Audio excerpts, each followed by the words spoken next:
Okay, I think I've narrowed it down. All right, hi guys, it's Rachelle from Glendon Family Diaries. Welcome back to my channel, or if you're new here, welcome for the first time. It is lovely to have you. I really need to shorten that. Okay, so here we go. Today's video is, I've got a pen because I've been making notes. Today's video is my top 5 ride or die movies of all time. This tag was started by Kate from Kate's Diary Vlogs, down below, links and stuff, and Lisa from A Little Bit Lisa. I loved this idea, and lots of my YouTube friends have all hopped on the bandwagon and made their top 5s as well. I cannot pick 5. I thought for sure when I saw them make their videos, I was like, right, I know my top 5 videos.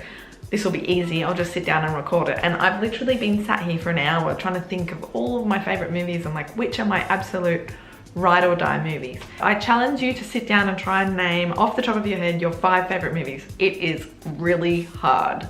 So I've written down a whole lot and I haven't decided on the 5. It's going to be a surprise for both of us when I announce what they are. So the ones that I've picked are movies that I would definitely sit down and watch even if I'd watched it yesterday. You know, ones where I've watched multiple times. My first ride or die movie is 10 Things I Hate About You with Heath Ledger and Julia Stiles. They both launched their careers kind of from that movie. I know they had other movies before it, like Heath Ledger's Two Hands with Rose Byrne. But anyway, 10 Things I Hate About You is a remake of the Shakespeare thing, movie, Shakespeare play, Shakespeare book, novel, poem. It is a remake or a modernization of Shakespeare's The Taming of the Shrew, and it is such a classic. It's got such a great storyline.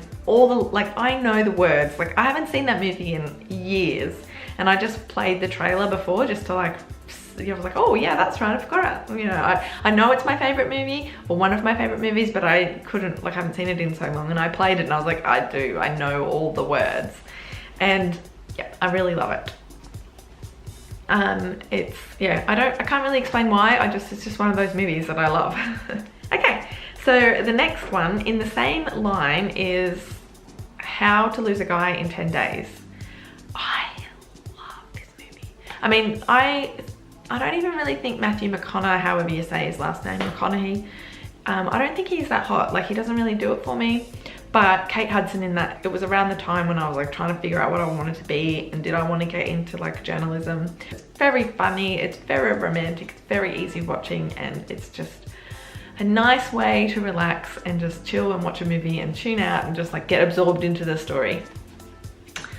Right, so then my next favorite is a kids movie, and again on the easy watching, easy to, you know the words, you know the characters, and that is Shrek. I find it really hard to pick my favorite kids movie because I do absolutely love kids movies, like right from Wizard of Oz when I was a kid through to like Bee Movie and The Incredibles and Finding Nemo and Bug's Life. All of those, I love them. But yeah, Shrek is probably the one that I could watch over and over again, and I have, and I actually haven't watched it with Max yet, so we might do that on the weekend as well. Okay, so my next favorite movie is The Truman Show with Jim Carrey. I absolutely love this style of movie where like the main character isn't aware that there's actually 2 realities in the movie, and I think like it just shows you, yeah, I just think it was really good, and like he's obviously aware of that he's not happy and that there's something missing in his life. I just really enjoyed it. It was really funny. It's a really great take on like dual reality kind of movie, like things like The Matrix, Shutter Island, A Beautiful Mind, kind of even The Wizard of Oz. And I just really like it. I think it's a really clever way of telling the story and showing that like there's an awareness that the main character has to arrive at. My last favorite movie, and I've chosen this one because the other day it was on the TV, it was just like on, and Rolly put it on and I was like, no, I don't want to watch this. It's too gripping, it's too emotional for me and I don't feel like watching it. But then when we sat down and he didn't change the channel, I was like, I have to watch it. So I know that even though it's like hard to watch, I love it, and that's Captain Phillips. Yep. So that's with Tom Hanks, and he is the captain of the ship that gets taken over by pirates, and it's like a true story, and it is an amazing story, and he does an amazing job. I think it's one of those movies, like there's nothing much happens, but you're on the edge of your seat the whole time. Like it's just like your heart's pumping, and it just gives me chills watching it, because like how he just, if that really is what happens, like, oh my goodness, it makes my skin crawl to think like, oh, he was so brave. So those are my top 5, but I just wanted to run quickly through the ones that I have on the list that didn't make the cut. So I've got things like Enough Said, totally check that out. It's with Julia Louis-Dreyfus, like who plays Elaine on Seinfeld. My Best Friend's Wedding, The Wedding Singer, The Incredibles, Little Mermaid, Willy Wonka and the Chocolate Factory, should have put that one in there. A Beautiful Mind, Fight Club, The Impossible, definitely check that one out as well. Paddington, anything with Will Smith, The Pursuit of Happiness, 7 Pounds, Lock, Stock and Two Smoking Barrels, I think I said B Movie and Paddington, Beautiful Mind, Little Mermaid, yeah. The Green Mile and Life of Pi, and Sully, which is another Tom Hanks one.